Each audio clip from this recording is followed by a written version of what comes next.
Hello friends, welcome to my channel study with Shivendra. देखिए, आज की डेट में हम लोग एक नया एक्ट पढ़ने वाले हैं। उस एक्ट का नाम है अनुसूचित जाति और अनुसूचित जनजाति अत्याचार निवारण अधिनियम 1989। इसको शॉर्ट फॉर्म में हम लोग जानते हैं SC/ST एक्ट के नाम से हम इसको जानते हैं। ये एक्ट आता कहां है? देखिए, ये एक्ट आपसे राजस्थान APO में पूछा जाता है और इसके साथ साथ अभी हाल फिलहाल में यूपी HGS में इस एक्ट को जोड़ा गया है। ये एक्ट अन्य स्टेट के एग्जाम में भी पूछा जाता है। ये MP के एग्जाम में भी आपको ये एक्ट देखने को मिलेगा। अगर आपको ये कंफर्म है कि हाँ MP में पूछा जाता है तो प्लीज कमेंट करके बताइएगा कि क्या MP में भी SC/ST एक्ट को पूछा जाता है। तो आज की वीडियो में हम लोग जानेंगे एक संपूर्ण आपका क्या ओवरव्यू जानेंगे कि टोटल चैप्टर जो है उन चैप्टर में क्या बातें कही गई हैं, उसके विषय में हम लोग एक संपूर्ण नॉलेज यहां से लेंगे। ठीक है, और इसके अलावा हम लोग कुछ इंपॉर्टेंट मुद्दों को भी इसमें कवर करेंगे।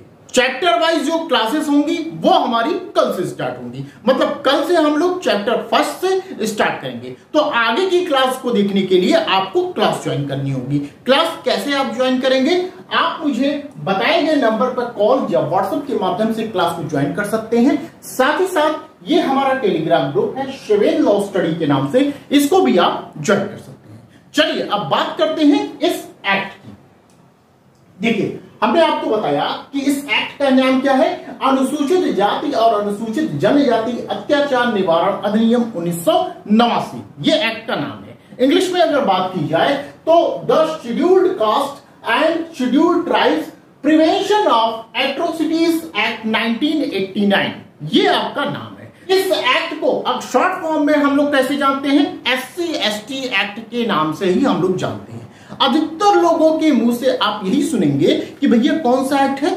SC/ST एक्ट है। शायद उनसे पूरा नाम भी पूछ लिया जाए एक्ट का तो वो बताने में असमर्थ होंगे, लेकिन आप लोग क्या करेंगे, इनका नाम, पूरा नाम याद रखेंगे, क्योंकि ये नाम आपसे कभी भी पूछा जा सकता है। ये नाम आपसे इंटरव्यू में पूछा जा सकता है। ये नाम आपसे प्री में पूछा जा सकता है। 4 ऑप्शन देके पूछा जा सकता है। आपको तभी ये नाम याद रहेगा जब आप इसका पूरा नाम याद रखेंगे। केवल SC/ST के एक्ट से, नाम से काम नहीं चलेगा, आपको पूरा नाम याद रखना होगा।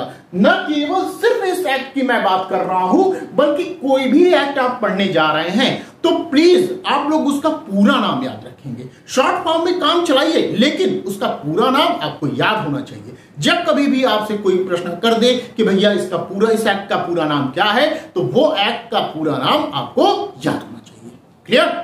चलिए अब बात करते हैं कि भाई SC/ST एक्ट को क्यों लाया गया है। देखिए, कोई भी एक्ट जब लाया जाता है तो उसके पीछे कोई न कोई कारण होता है, तभी उस एक्ट को लाया जाता है। कभी कोई कानून बनता है, जब उसकी मांग होती है, डिमांड होती है, तभी कोई कानून जन्म लेता है। यहां आप 2 शब्द देख रहे होंगे। पहला आपका है अनुसूचित जाति, आपको दिख रहा होगा, और दूसरा आपको अनुसूचित जनजाति दिख रहा होगा, जिसे हम कहते हैं शेड्यूल्ड कास्ट और शेड्यूल्ड ट्राइब्स के नाम से हम लोग जानते हैं। ये 2 शब्द हैं।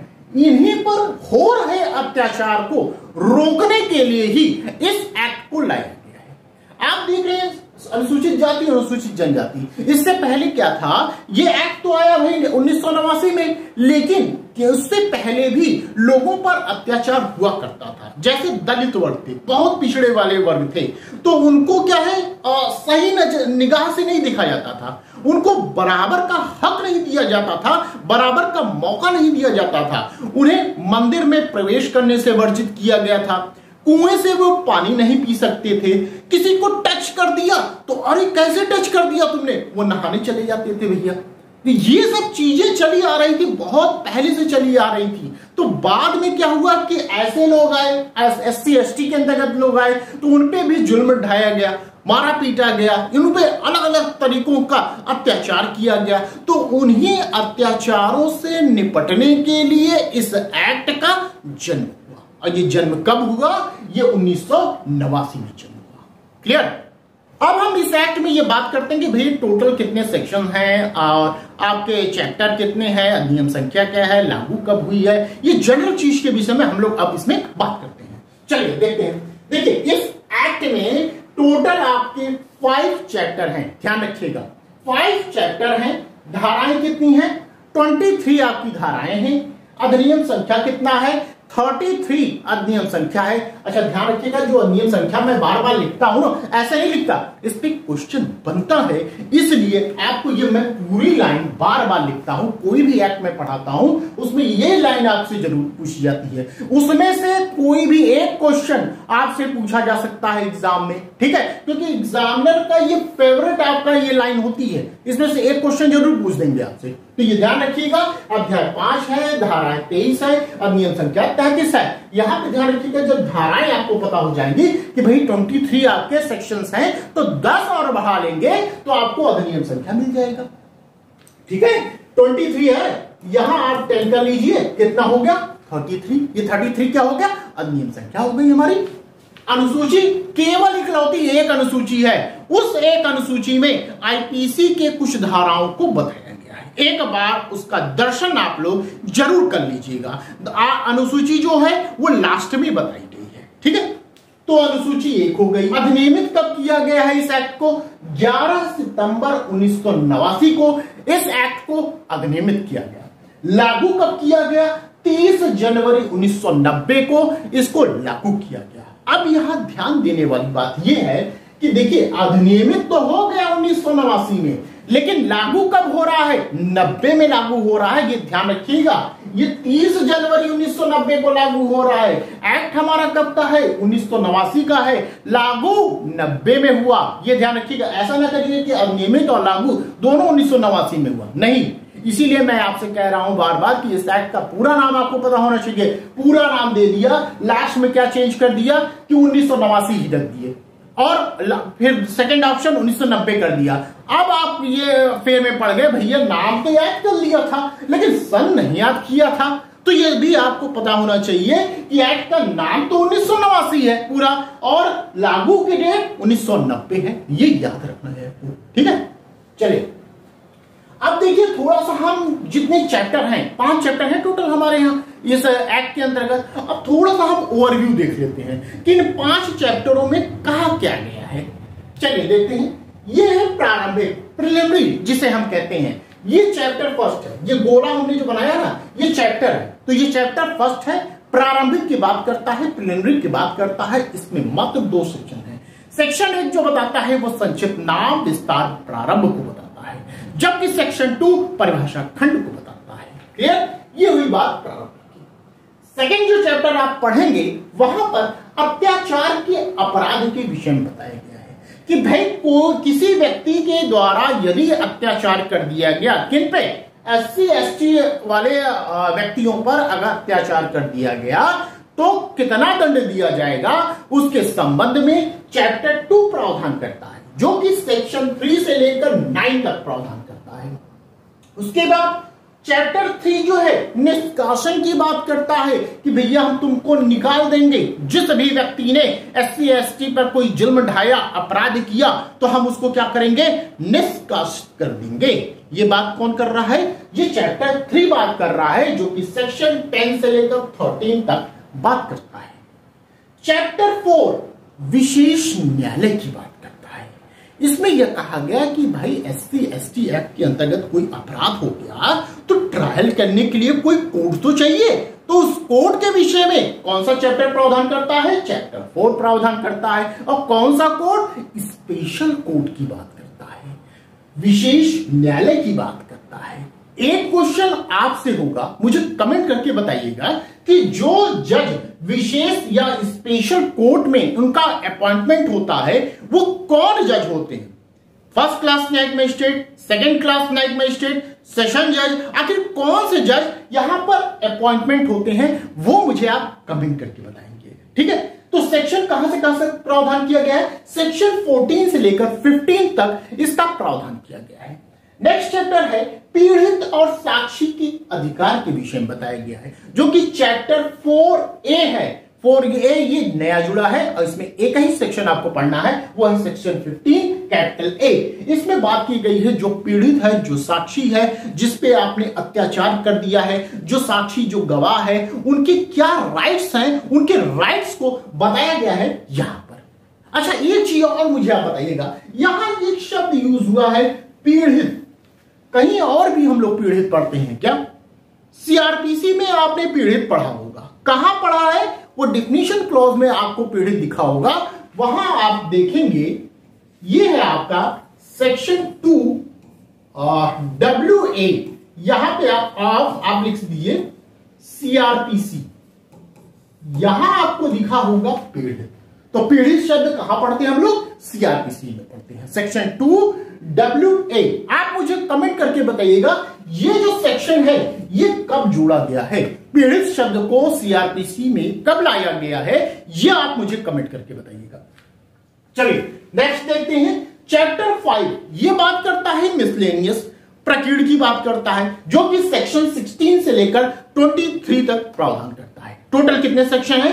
टोटल हमारे पास 23 आपका सेक्शन बताया गया है। तो ये प्रकीर्ण हो गया।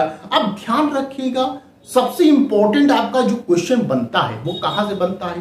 प्रकीर्ण से बनता ही बनता है। एक क्वेश्चन पक्का है कि यहां से आपका बनेगा ही बनेगा। कोई भी एक्ट आप पढ़ रहे हैं तो प्रकीर्ण को मत छोड़िएगा, यहां से क्वेश्चन बनता है, ये ध्यान रखिएगा। तो इस तरह हमने जो आपके चैप्टर्स हैं उनकी एक रूपरेखा बता दी, एक पिक्चर मैंने आपको सामने लाके रख दी कि भैया ये चैप्टर है, इन चैप्टर में हमें क्या क्या चीजें पढ़नी है, इसके विषय में मैंने आपको बता दिया। तो कल के डेट से हम लोग ये चैप्टर फर्स्ट हम लोग पढ़ेंगे, ठीक है। अब हम बात करते हैं कि जो SC/ST एक्ट को बनाया गया है उसके पीछे क्या उद्देश्य है, क्या विधि की मंशा रही है, इसके विषय में हम लोग अब जानते हैं। तो ऑब्जेक्ट ऑफ SC/ST एक्ट, अच्छा ध्यान रखिएगा, SC/ST इनमें कंफ्यूज मत होइएगा कि SC पहले आया, ST पहले आया। अब ये देखिए SC अल्फाबेटिकल आप चलेंगे ABCDE करते हुए, तो C पहले आता है, T बाद में आता है, तो पहले SC आएंगे। SC मतलब शेड्यूल्ड कास्ट आएंगे, फिर उसके बाद कौन आएंगे? शेड्यूल्ड ट्राइब्स आएंगे। तो इसमें मत कंफ्यूज कर जाइएगा, लिखने बैठिए पता चला कि ST लिख दे रहे हैं, नहीं, SC पहले आएंगे फिर ST आएंगे, इसीलिए इसका नाम रखा गया SC/ST एक्ट। क्लियर? तो ऑब्जेक्ट ऑफ SC/ST एक्ट, क्या ऑब्जेक्ट है इसका? चलिए देखते हैं। SC/ST के सदस्यों पर अत्याचार के अपराध का निवारण करना है कि यदि किसी व्यक्ति के द्वारा SC/ST पर किसी प्रकार का अत्याचार किया जा रहा है तो उस अत्याचार का निवारण करना ही इस एक्ट का उद्देश्य है। क्लियर? सेकंड, SC/ST सदस्यों के अपराध संबंधी विचारण के लिए कोर्ट की स्थापना करना है कि भैया अगर अपराध गठित हो गया SC/ST के विरुद्ध तो उसके ट्रायल के लिए कोई कोर्ट चाहिए, तो वो कोर्ट, दो तरह के कोर्ट का प्रावधान किया गया है। कौन कौन? विशेष न्यायालय व अनन्य विशेष न्यायालय की यहां पे स्थापना की गई है। इसके विषय में हम लोग कहां पढ़ेंगे? ये हम लोग कहां पढ़ेंगे? ये आप देख रहे हैं विशेष न्यायालय और अनन्य विशेष न्यायालय, हम लोग यहां पढ़ेंगे। ये जो चैप्टर है हम लोग यहां पढ़ेंगे। चैप्टर 4 में हम इसकी बात करेंगे। और फर्स्ट में हमने कहा अत्याचार के अपराध के विषय में, ये जो है इसके विषय में हम लोग कहां बात करेंगे? ये हम लोग यहां बात करेंगे। चैप्टर 2 में हम लोग बात करेंगे। क्लियर? तो ये फर्स्ट पॉइंट हो गया, सेकंड पॉइंट हो गया। अब थर्ड पॉइंट देखते हैं। ऐसे अपराधों से पीड़ित व्यक्तियों को राहत देना है और क्या देना है? उनका पुनर्वास करना है। भाई जो SC/ST पर क्या हुआ? जुल्म उठाया गया, अत्याचार किया गया, तो उनका राहत प्रदान करना इस एक्ट का मेन उद्देश्य है। और उसके साथ साथ क्या करना है? उनको पुनर्वास देना भी इस एक्ट का मेन उद्देश्य रखा गया है। क्लियर? तो ये आपका मेन उद्देश्य है। ये आपसे क्वेश्चन आपके मेंस में भी पूछा जा सकता है और प्री में भी यहां से क्वेश्चन बन सकते हैं। आपसे मेंस में भी पूछा जा सकता है कि SC/ST एक्ट का जो एक्ट है उसके लाने के पीछे क्या उद्देश्य है, या उसके लाया गया तो उसका उद्देश्य क्या है, इसके संबंध में आप बताइए। तो ये आपको लिखना होगा। अब देखिए, नोट करने वाली बात यह है कि यह अधिनियम नॉन SC/ST पर ही लागू होगा। ध्यान रखिएगा, क्या शब्द यूज किया? नॉन एससी एसटी पर लागू होगा। क्या मतलब इसका है? अब इनको देखिए एक एग्जांपल से आप समझिए। जैसे क्या हुआ, ये हो गए ए, ये हो गए बी, दोनों क्या है? एससी एसटी के अंतर्गत आते हैं। दोनों व्यक्ति, ध्यान रखिएगा, दोनों व्यक्ति एससी एसटी के अंतर्गत आते हैं।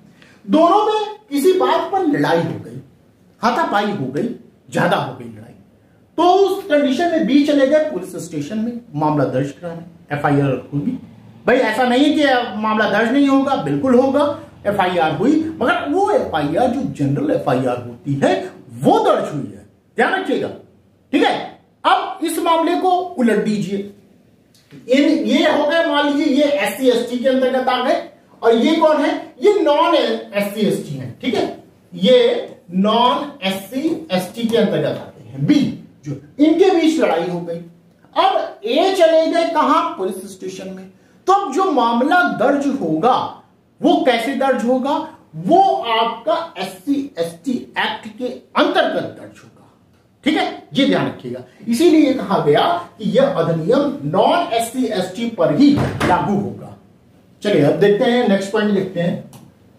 देखिए नेक्स्ट पॉइंट अब हम लोग समझते हैं संवैधानिक उपबंध के संबंध में हम बात करते हैं कि हमारे संविधान में एससी एसटी के संबंध में कहां कहां प्रावधान दिया गया है, इसके विषय में हम लोग जानते हैं। आपसे मेंस में भी क्वेश्चन यहां से पूछा जा सकता है कि बताइए कि ऐसा एससी एसटी के संबंध में संविधान में कहां कहां प्रावधान दिया गया है, ये आपको लिखने के लिए आ सकता है। और आपसे जनरली आपसे प्री में भी क्वेश्चन पूछा जा सकता है। जरूरी नहीं है कि आप एससी एसटी एक्ट आपका एग्जाम में है तो ही आपसे क्वेश्चन पूछा जाए, क्योंकि ये कॉन्स्टिट्यूशन का पार्ट मैं बता रहा हूं, तो कॉन्स्टिट्यूशन ऑलरेडी कहीं भी किसी भी एग्जाम में यहां से आपका क्वेश्चन प्री में बन सकता है। तो आपको वैसे भी ये चीजें पता होनी चाहिए कि किस आर्टिकल में एससी एसटी के संबंध में प्रावधान किया गया है, ठीक है। चलिए देखते हैं। तो संवैधानिक उपबंध कहां बताया गया है? एससी की परिभाषा, एससी मतलब क्या? मतलब ये शेड्यूल्ड कास्ट की बात हो रही है, ठीक है। और एसटी की परिभाषा, एसटी की मतलब क्या है? यहाँ पे शेड्यूल्ड ट्राइब्स की बात हो रही है, क्लियर। अब एससी की परिभाषा कहां दी गई है? अच्छा, कॉन्स्टिट्यूशन में जो परिभाषा खंड है वो कहां है? तो आर्टिकल 366 आप देखेंगे वो परिभाषा बताता है, ये ध्यान रखिएगा। वहीं आपको इमरजेंसी की भी आपको परिभाषा मिलेगी, ये सब ध्यान दीजिएगा। आपसे प्री में वैसे ही क्वेश्चन पूछा जा सकता है, ये कॉन्स्टिट्यूशन का भी क्वेश्चन आपसे पूछा जा सकता है कि बताइए परिभाषा खंड कहां है, तो आप बताना होगा 366 में परिभाषा बताई गई है, आर्टिकल 366 में, ठीक है। तो एससी की परिभाषा कहां है? आर्टिकल 366 की क्लॉज 24 में है, ठीक है। 366 के क्लॉज 24 में आपके एससी की परिभाषा बताई गई है, अनुसूचित जाति की परिभाषा बताई गई, जबकि अनुसूचित जनजाति की परिभाषा कहां है? अनुच्छेद 366 के क्लॉज 25 में अनुसूचित जनजाति की परिभाषा बताई गई है। अब ध्यान रखिए, अनुच्छेद 341 क्या कहता है इसके संबंध में? कहता है कि राष्ट्रपति किसी जाति या वर्ग को एससी का दर्जा प्रदान कर सकता है। राष्ट्रपति को यह लगता है कि ऐसी कोई जाति है जिसे हमें एससी के रूप में मान्यता प्रदान करना है या एससी का दर्जा देना है, अनुसूचित जाति का दर्जा देना है, तो राष्ट्रपति ऐसा कर सकता है, ठीक है। किस आर्टिकल के तहत? आर्टिकल 341 के अंतर्गत। यही चीज यहां पर कही गई, एसटी के संबंध में कही गई कि राष्ट्रपति किसी जाति या वर्ग को एसटी का दर्जा प्रदान कर सकता है। ये किस आर्टिकल के तहत? ये आपका आर्टिकल 342 के अंतर्गत, क्लियर। आगे देखिए, अब हम देखते हैं कि आखिर किस किस आर्टिकल में एससी एसटी के संबंध में बात कही गई है।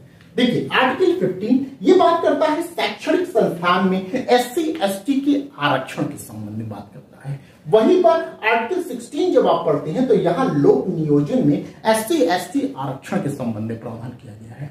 ध्यान रखिएगा, यहां आर्टिकल 15 में क्या है? शिक्षा से संबंधित बात की गई है, शिक्षा के संबंध में आरक्षण की बात की गई है। वहीं आर्टिकल 16 में आपकी नौकरी के संबंध में आर्टिकल 16 बात करता है, ठीक है। तो ये जो शिक्षा है या नौकरी है ये किसके संबंध में है? ये एससी एसटी के संबंध में बात हो रही है, ठीक है, ये ध्यान रखिए। आर्टिकल 17 अस्पृश्यता का अंत करता है, जो छुआछूत का माहौल चलता है उसके अंत की, उसको रोकने की बात करता है। कौन बात करता है? आर्टिकल 17, आर्टिकल 46 आप पढ़ेंगे तो वहां आपको मिलेगा कमजोर वर्ग व विशेषकर एससी एसटी वर्ग, ध्यान रखिए एससी एसटी वर्ग के नागरिकों को शोषण व सामाजिक अन्याय से बचाना है। ठीक है, अब आर्टिकल 243 की क्लॉज डी आप पढ़ेंगे, कैपिटल डी, तो वहां आप देखेंगे पंचायत में एससी एसटी आरक्षण की बात की गई है।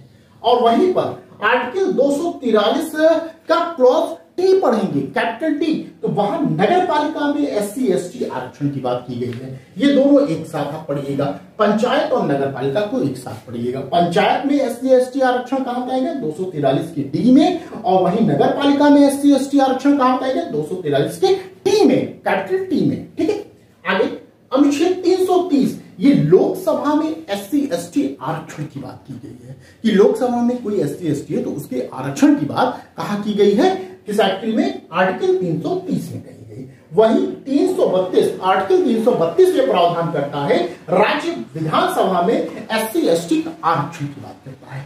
अब यहां ध्यान दीजिएगा, यहां तो आप आर्टिकल्स पे ध्यान देखिएगा।